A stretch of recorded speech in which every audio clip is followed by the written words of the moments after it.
tiers-livre, les ateliers d'écriture. Ce cycle s'intitule Photofiction, en un seul mot avec un S.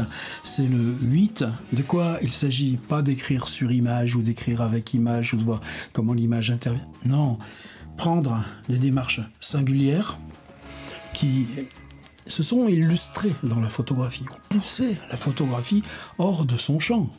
Pourquoi? Parce que techniquement, la photographie est encore un art jeune, même si le film est encore venu là en tant qu'art encore plus jeune, lié aussi à des techniques, lié aussi à un certain rôle dans la société, autant en tant qu'art qu'en tant que fonction ou utilité, jusque dans la guerre. Et ce mouvement de la photographie, il est autonome. Il n'a pas besoin qu'on lui mette un mode d'emploi. Par contre, chacune des modalités qu'on a explorées 7 fois de suite, chaque fois, justement, la littérature, elle va tout droit, tranquillement, avec une inertie liée quelque part à sa lointaine origine, qui tout le temps a négocié avec l'image. On ne va pas entrer là. Mais ce rapport du langage et de l'image, peut-être qu'aujourd'hui, on va le prendre de façon plus résolue. Jusqu'ici, donc, ce qu'on a fait, prendre un usage particulier de la photographie, un usage indiscutable, majeur, même transgressif comme chez Nan Goldin, même purement esthétique comme chez Hiroshi Sugimoto. Et on a cherché à travailler dans notre matière littéraire en quoi ces protocoles, ces usages, cet impératif esthétique nous ouvraient à des possibilités inédites d'assembler la langue dans de nouveaux récits, par rapport au réel, par rapport à l'imaginaire. Ceci étant posé, pour moi c'était un rendez-vous. Alors c'est pareil, on a plusieurs fois discuté, on peut prendre un photographe, un autre. Dans chaque époque, plusieurs artistes travaillent dans ces mêmes rassemblements vocabulaires de formes ou de paramètres. Moi, le rendez-vous que j'avais, c'était avec Barbara Kruger.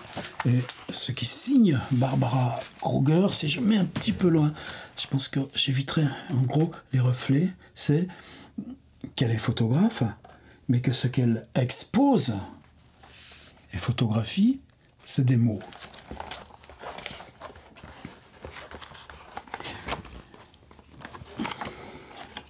Le rendez-vous avec la photographie est un rendez-vous dans un espace organisé par des mots.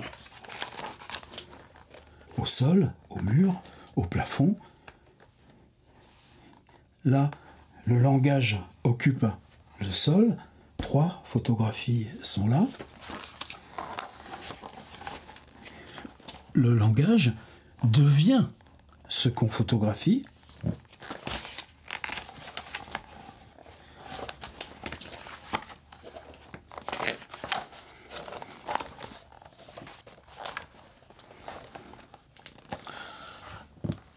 Le langage joue avec et dans la photographie. Quand je dis langage, c'est l'instance textuelle. L'instance textuelle se sépare chez Barbara Kruger de la photographie et recompose l'instance photographique en tant qu'illusion spatiale du texte et illusion langagière du réel. Je dis illusion pour laisser un petit peu de recul encore au mot qui nous concerne, et le mot est fiction.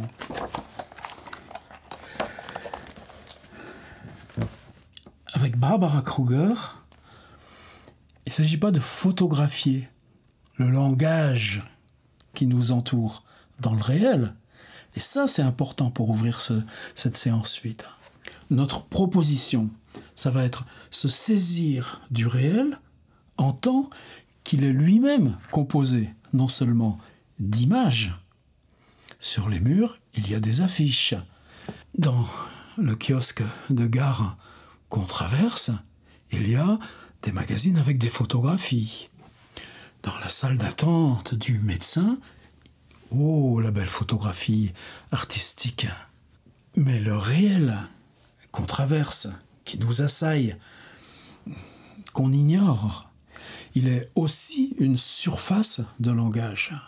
À voir, chacun dans nos murs Facebook, combien parmi nous, en traînant ce petit objet, vont aller photographier un graffiti, un tag, une affiche, une faute d'orthographe là dans une enseigne, ou bien au contraire, justement, une belle typographie, une enseigne, ou ces choses si curieuses dans les plaques de gens, de médecins ou chargés de soins qui jouent avec leur patronyme.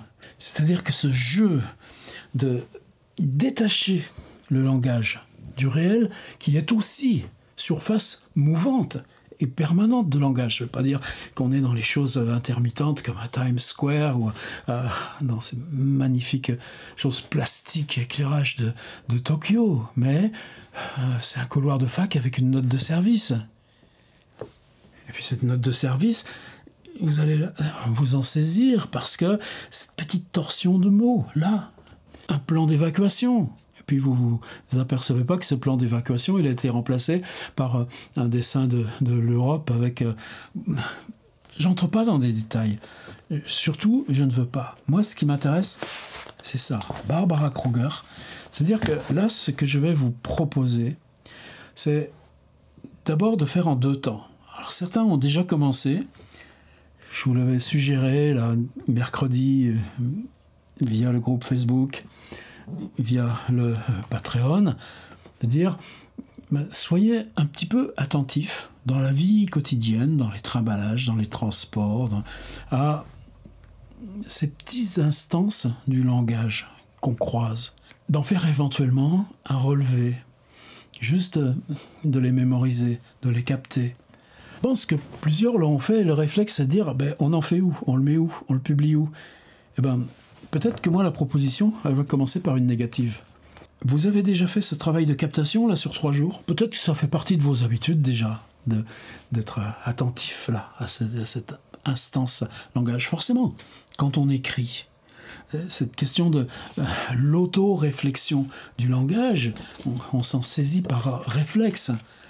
Le moindre langage qui se promène dans l'espace nous interpelle, en tant qu'il est mis en abîme de notre propre réflexion langage, de notre propre écriture, là où elle se détache de nous pour aller circuler dans le réel.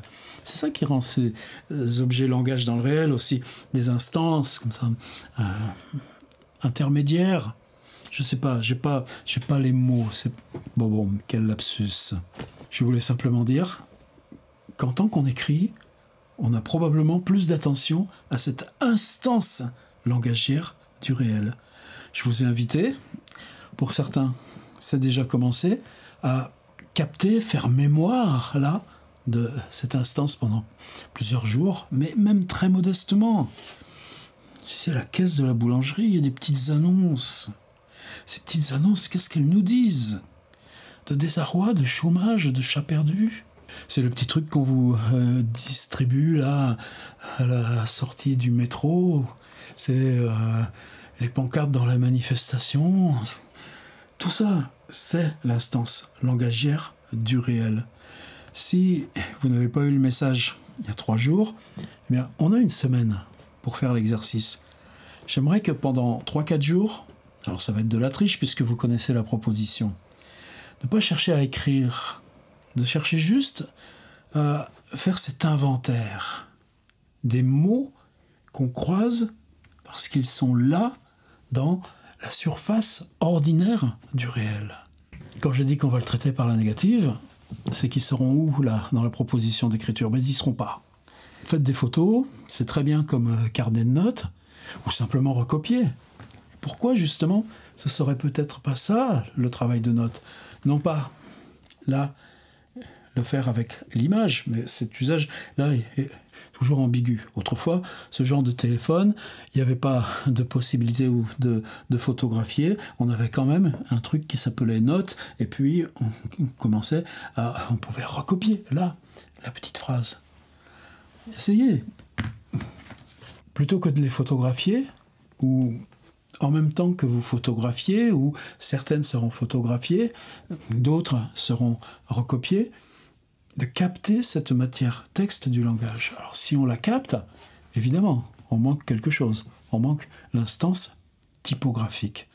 On va basculer dans autre chose. Le rendez-vous qu'on a, c'est que dans cette séance, la 8, il n'y a pas une séance parmi les 7 précédentes dans laquelle la question du protocole n'a pas été évoquée. La question du dispositif, à la fois dans la prise de vue, Richard Avedon qui promène son écran blanc et sa grande chambre dans des campagnes du Middle West, et puis qui demande aux gens de poser là sur ce fond blanc.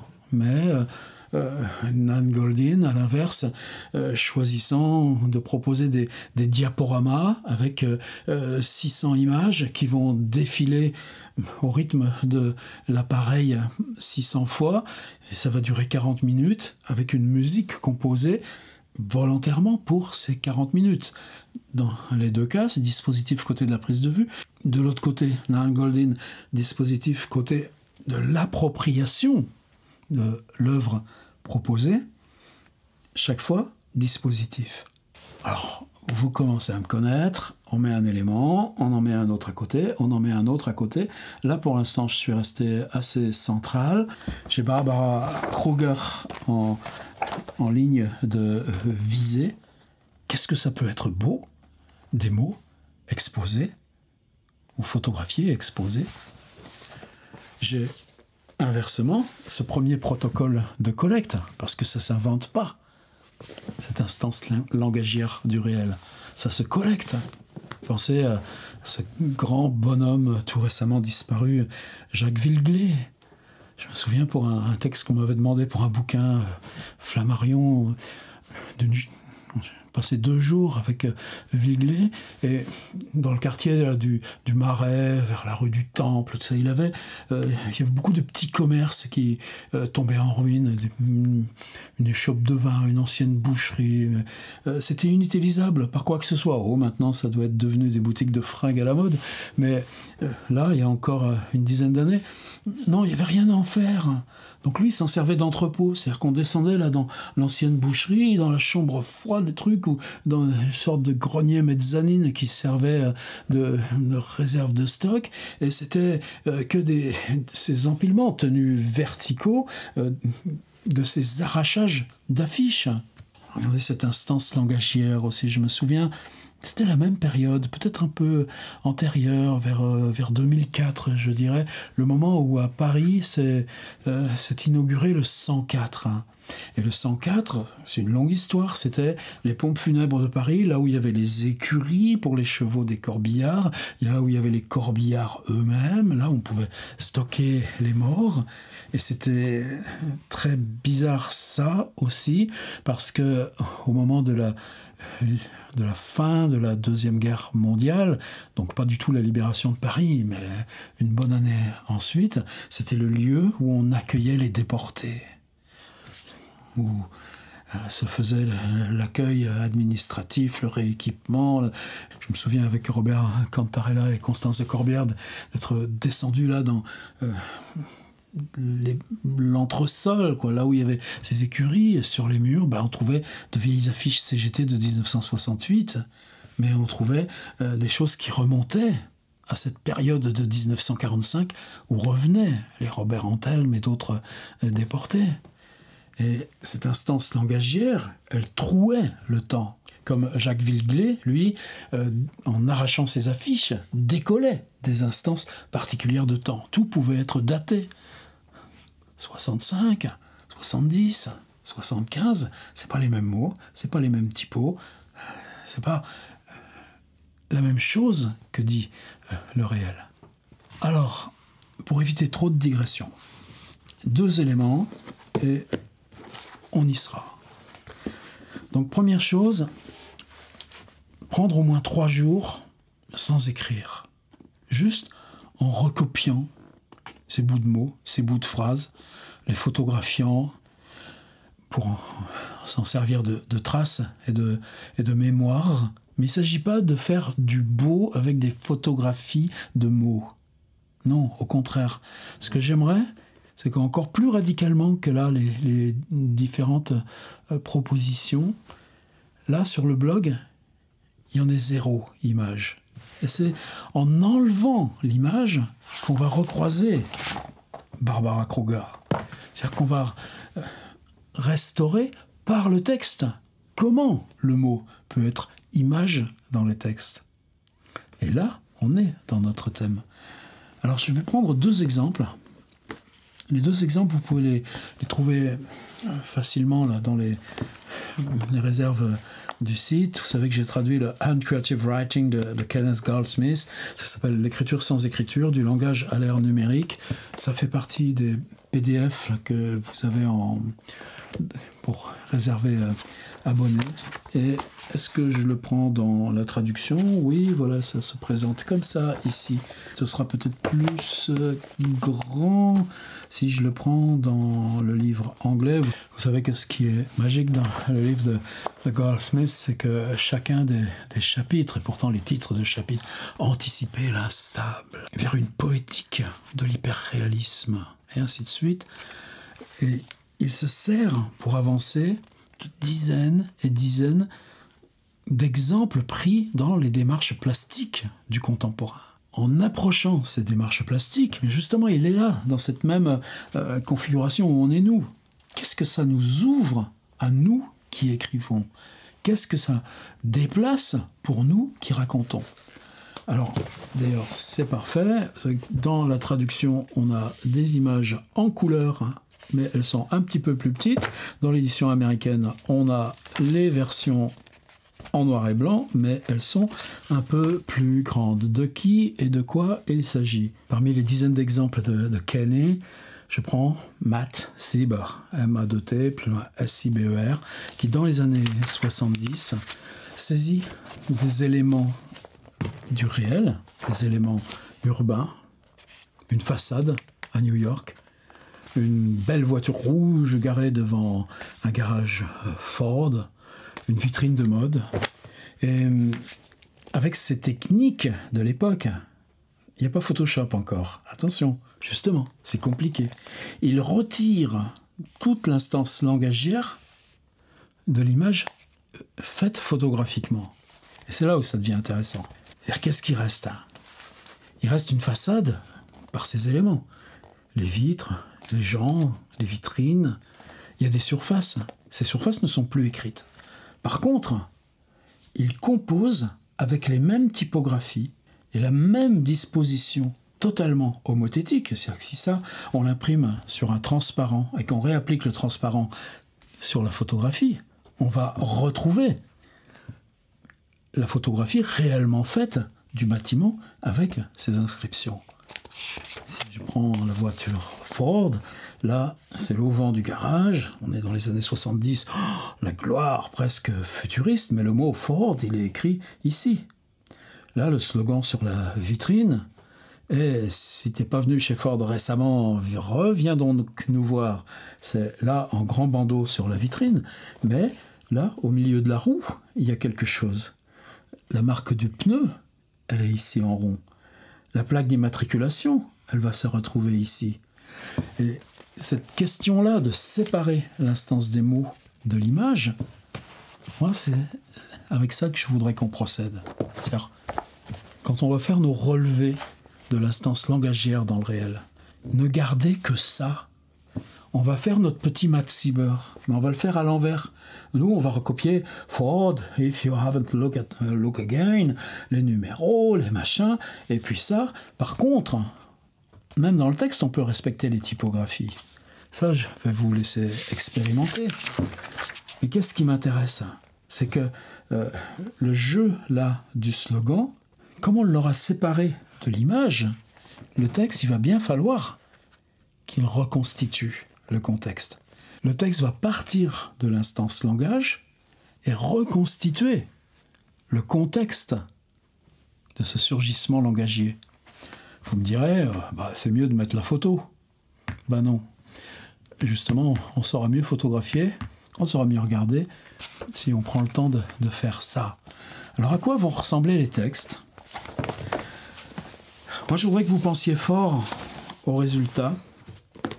Que le résultat, on peut vous donner une grande salle vide. On peut vous donner quelque chose de géant dans la ville. Pensez aux salles d'exposition les plus grandes que vous connaissez. Je vous en donne la clé. C'est tout vide, c'est tout peint. Peut-être qu'en école d'art, on est plus habitué à ça. On a ce qu'on appelle les white rooms. Et puis, quand un étudiant est passé, ou juste avant les concours, il repeigne. De même façon qu'avant la rentrée, en septembre, tout est repeint. La white room, c'est une sorte d'espace nu, libre, qu'on recompose à chaque fois qu'on arrive. Donc, vous disposez d'un white room. Quel mot de votre expérience quotidienne vous allez y installer? Qu'est-ce que vous avez relevé? Qu'est-ce que vous avez recopié? Et ça, vous allez l'exposer en quelle couleur? En quel typo? Vous allez en faire quoi pour en refaire une image? Et que l'image peut être aussi grande que cet énorme espace que vous avez. C'est en ce sens-là que Barbara Kruger, là, c'est quelqu'un... oui, pour moi, ça m'aide à penser. C'est tout. C'est pas une question de hiérarchie, de valeur, etc. C'est les livres, là... J'ouvre au hasard. Là, c'est juste 3 mots, illuminés. Allez, tchac, je vous mets encore un autre truc, et puis encore un petit autre qui sera le dernier, et on y sera. Est-ce que vous connaissez le MAC-Val à Vitry, dans le Val-de-Marne? Je ne sais pas quand ça a été inauguré. Le gars qui l'a fait, c'est un gars qui s'appelle Jacques Ripaud, qui était avec moi à la Villa Médicis. Ce pauvre Jacques est décédé depuis. J'ai visité le MAC-Val juste avant son ouverture. Il y avait juste des caisses, et dans ces caisses, c'était les pièces, les toiles de Monori. Il y avait un Monori dans tout le musée, parce qu'ils étaient en train de regarder les lumières, etc. Sinon, tout était dans des caisses, avec du papier bulle. Et au MAC-Val, il y a un Ginapan. Et ce Ginapan, c'est un néon. Ce néon écrit le mot « colère ». Un seul mot peut suffire. Est-ce que c'est un mot relevé sur un tag, ou est-ce que c'est simplement, dans le cas de Ginapan, quelque chose qu'elle a envie de crier pour l'extérieur? En tout cas, elle installe le mot « colère ». Mais nous, si on fait ça avec le texte, et non pas avec la photographie, qu'est-ce qu'on décrit? La salle, les dimensions, la typographie, les matériaux. Et ça, tout l'art contemporain en est plein de convoquer des phrases et installer des phrases. Même dans Kenneth Goldsmith, il y a d'autres exemples à partir de Gertrude Stein et autres. J'ai mis le mot colère de Ginapan, comme déjà faire le lien entre Barbara Kruger et nous. L'autre extrait que vous trouverez dans nos petites réserves, c'est un petit montage de œuvres d'Édouard Levé. Comme nous, là, on n'a pas besoin d'aller ni s'incliner, on n'est pas en dispositif d'atelier d'écriture.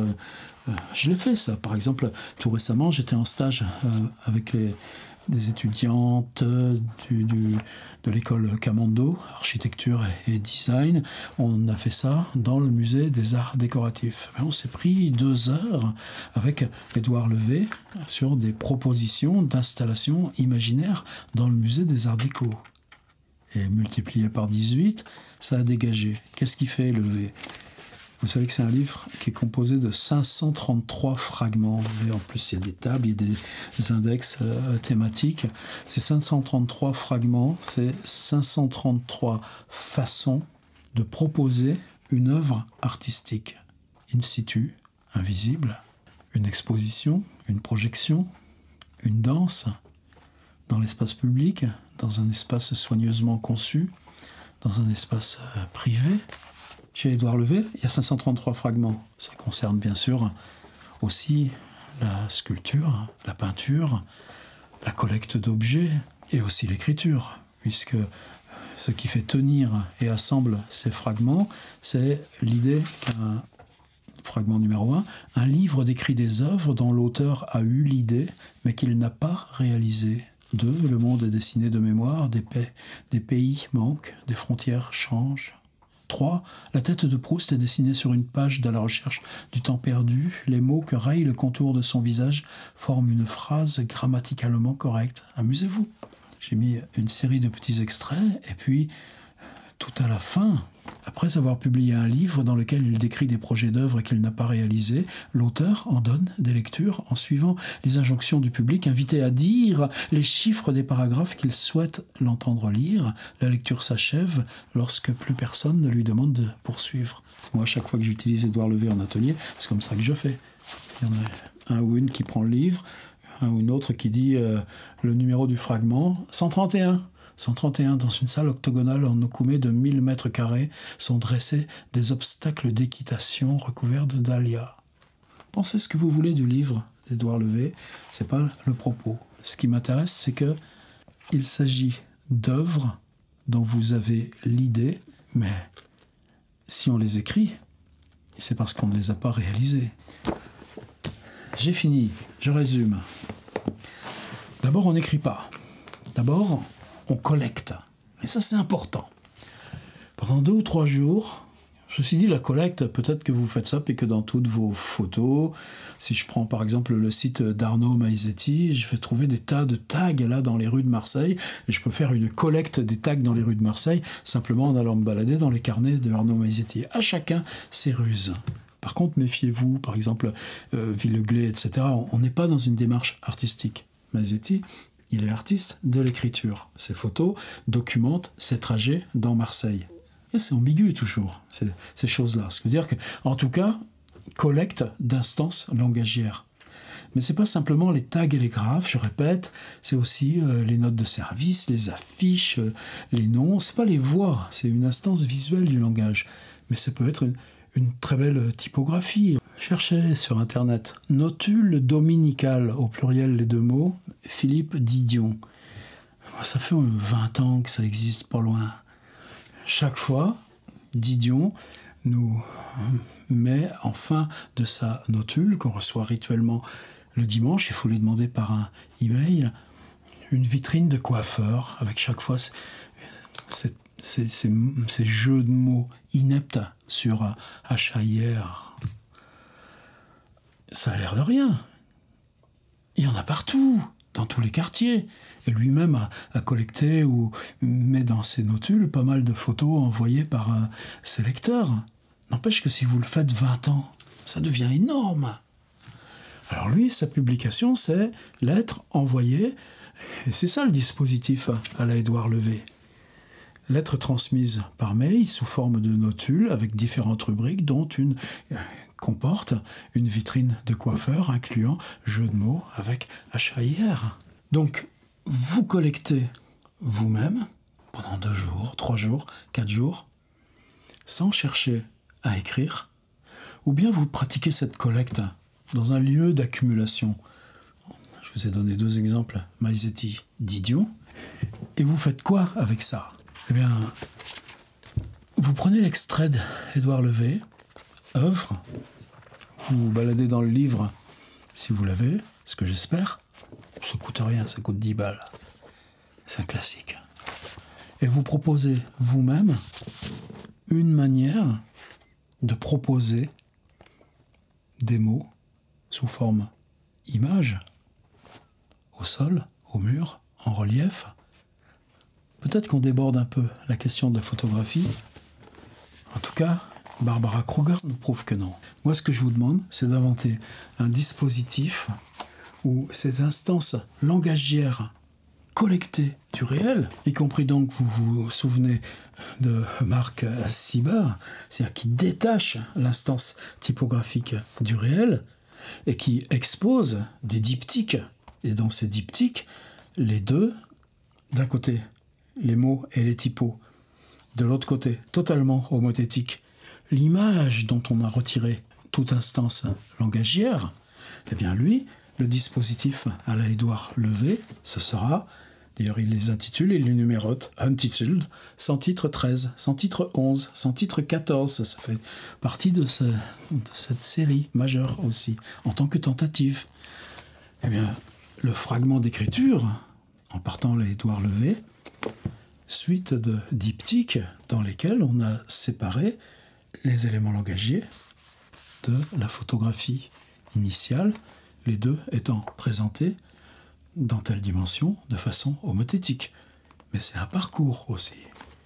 Prenez la totalité des tags et des graphes des rues de Marseille tels qu'ils viennent illustrer les carnets d'Arnaud Maizetti. Imaginez un long couloir, comme ce long couloir qu'on trouve dans la Maison des Feuilles, nouvelle version. Et puis que chaque fois, vous avancez, et puis là, au sol, sous verre, vous marchez sur cette suite de graffitis. Voilà, on y est. Moi, je ne veux pas développer plus parce que on quitte un peu l'univers des consignes, mot que je n'ai jamais tellement aimé, pour entrer, mais c'est la marque de ce cycle depuis le début, dans une exploration, un laboratoire collectif où on invente. Simplement, pour une fois, on a des sacrées aides pour nous appuyer. Tenez, tiens, j'en ai même oublié un. Est-ce que vous vous rappelez de Hans James Chatton, l'affaire de la Pérouse? Elle regarde passer les gens. 2 textes qu'on a utilisés dans les ateliers. Les hypothèses sur la disparition de la Pérouse. Je crois que c'était dans Outils du roman. Et puis c'est ce texte géant là. Elle regarde passer les gens. Je crois que c'était dans Pousser la langue. Un texte continu, simplement. Le personnage a changé, alors que la continuité, elle, nous laisse invisible le changement de personnage. Eh bien, si vous regardez l'Instagram d'Anne James, vous trouverez des tickets de caisse. Vous trouverez des tickets de caisse dans lesquels il a rajouté à la main « je ». C'est-à-dire, autant son travail là, romanesque, appelons-le romanesque pour simplifier, son travail de récit est un travail totalement littéraire, au cœur là, de ce qui compte pour nous dans le contemporain. En tout cas, elle regarde passer les gens, certainement. Son travail plastique, s'il n'utilise que des éléments langagiers, est-ce qu'il se trahit comme écrivain? Récemment, il a vendu à la Bibliothèque nationale Les Fleurs du Mal, réimprimées sur un rouleau de tickets de caisse de 30 mètres de long. C'est de l'escroquerie. Ah ouais, mais si la Bibliothèque nationale conteste, la principale bibliothèque de New York lui a acheté Bartleby, imprimé sur des tickets de caisse. Bon, vous voyez, c'est pas des prolongements qui concernent photofiction, mais on est quand même dans ce grand trouble dans lequel je voulais vous emmener. Dans notre rapport au réel, notre pulsion à faire des images, les instances langagières, il suffit de regarder Facebook, sont là en permanence. Comment, avec ça, on peut fabriquer ce qui, ici, chez Kruger, devient une démarche magistrale d'images photographiques, mais composée d'espaces reconditionnant les mots pour fabriquer l'image photographique. Alors là, qu'on se donne cette complexité-là, peut-être alambiquée? Ben non, puisque le matériau, vous allez l'avoir. Il suffit de le décrire, de l'installer et de dire comment on l'installe, qu'est-ce qu'on en fait. Si on fait ça une fois dans sa vie, on n'aura pas perdu notre temps. Allez, c'est le laboratoire qu'on ouvre. Mais quand même, il y a du beau monde là derrière. Ce serait dommage de ne pas y aller.